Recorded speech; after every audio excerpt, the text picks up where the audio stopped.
To understand the broad patterns of photosynthesis, it's important to look at the biochemistry of photosynthesis.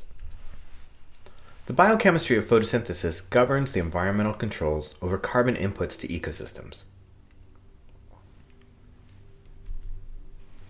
To understand photosynthesis, we need to understand light harvesting reactions, which are reactions that take light and initially take that chemical energy and use it, but also carbon-fixation reactions, where carbon is actually reduced and fixed into carbohydrates.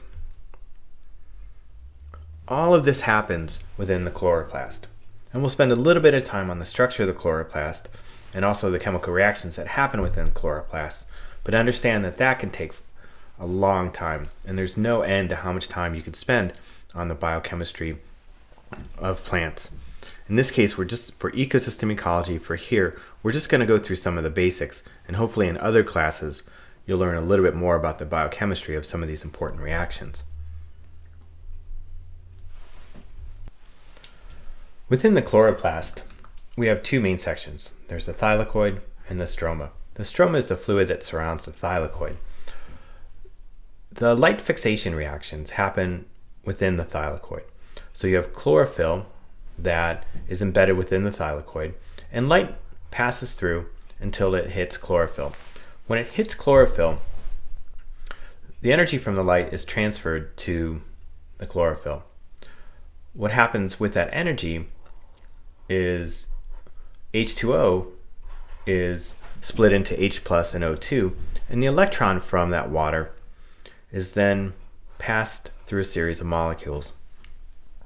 The oxygen tends to leave the chloroplast and go into cell, be used for respiration or be released from plants, which then generates lots of protons through a series of reactions and a concentration gradient of protons within the thylakoid relative to the stroma. The energy that's being passed through those molecules is then used to facilitate the production of NADPH, which is a high energy molecule. The protons that build up within the thylakoid, that concentration gradient generates energy. When the protons leave the thylakoid, it's used to facilitate the production of ATP from ADP.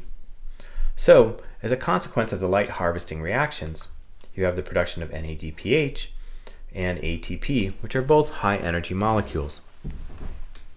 Now, those high energy molecules are then used essentially to fix carbon. We have a cycle, so there's no necessary one place to start, but we're going to start with RUBP, which is a 5-carbon sugar. What happens to RUBP is that the energy that was contained within ATP and NADPH is used to take CO2 and attach it to RUBP. 5 carbons in this sugar plus 1 carbon gives you 6 carbons. And essentially what happens is that those 6 carbons are used to form 2 3-carbon sugars. Now this process happens over and over again, and some of the 3-carbon sugars go back to regenerating RUBP so we can fix more carbon, and other additional 3-carbon sugars are used to form sugars or starches, which are then exported from the chloroplast and used to fuel the rest of the reactions within the cell. So we have light through light harvesting reactions that is absorbed by chlorophyll. It's used to split water and generate electrons, and these electrons are passed through a series of molecules that are then used to form NADPH. The protons that build up within the thylakoid, that concentration gradient, is used to generate ATP. And so we have NADPH and ATP as the two products of the light harvesting reaction. That energy that was initially in the light is used to take a 5-carbon sugar and attach CO2 to it and turn it into 2 3-carbon sugars.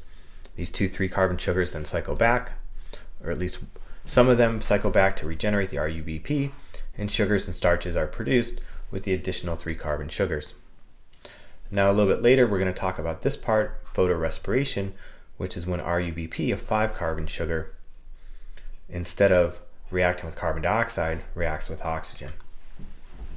But that, in a nutshell, is photosynthesis. One of the most important enzymes for photosynthesis is called ribulose-bisphosphate carboxylase oxygenase. It's a relatively large molecule, and this is the enzyme that's responsible for taking RUBP and either adding a carbon from CO2 to it or reacting with oxygen. We refer to this enzyme just as RUBISCO, which is the ribulose-bisphosphate carboxylase oxygenase. Now, from an ecosystem standpoint, photosynthesis is important to understand as many details as you can. One of the broader patterns is that somewhere on the order of half of all the nitrogen in a leaf is present within photosynthetic enzymes that include chlorophyll, for example, or RUBISCO. And there's other enzymes too. But if you take a look at why plants need so much nitrogen, it's because of photosynthesis. And almost half of the nitrogen that's in a leaf is directly associated with photosynthesis.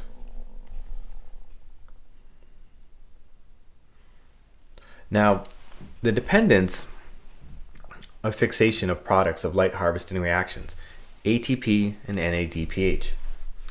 What that means is that we have to have ATP and we have to have NADPH in order to have all of the photosynthesis occur.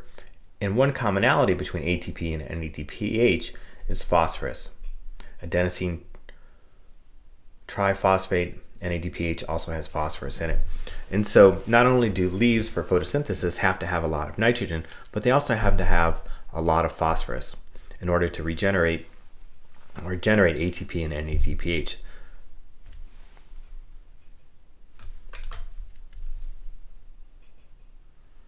Now, it's also really clear that the amount of photosynthesis that you have depends on how much irradiance you have. And there's some proportionality to how much irradiance there is on a leaf and the ability to produce the electrons and split the water that then go through and drive the rest of photosynthesis. Now, also when we talk about photosynthesis, we tend to think of photosynthesis as a C3 photosynthesis. And it's the idea of there being these 3 carbon sugars that are important intermediaries for photosynthesis to progress. And so when we talk about photosynthesis later, we'll talk about C4 photosynthesis in contrast to C3 photosynthesis, but almost all photosynthesis relies on the same basic properties in the 3 carbon sugar intermediates.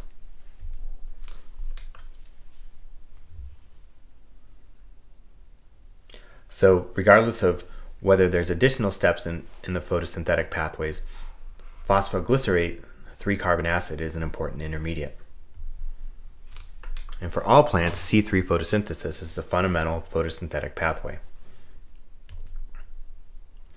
Now, we talked about RUBISCO as being one of the key enzymes for photosynthesis, but there's a certain tragedy of RUBISCO that parallels its importance in fixing carbon. So RUBISCO is both a carboxylase, meaning that it fixes carbon, and also an oxygenase. It promotes respiration of materials.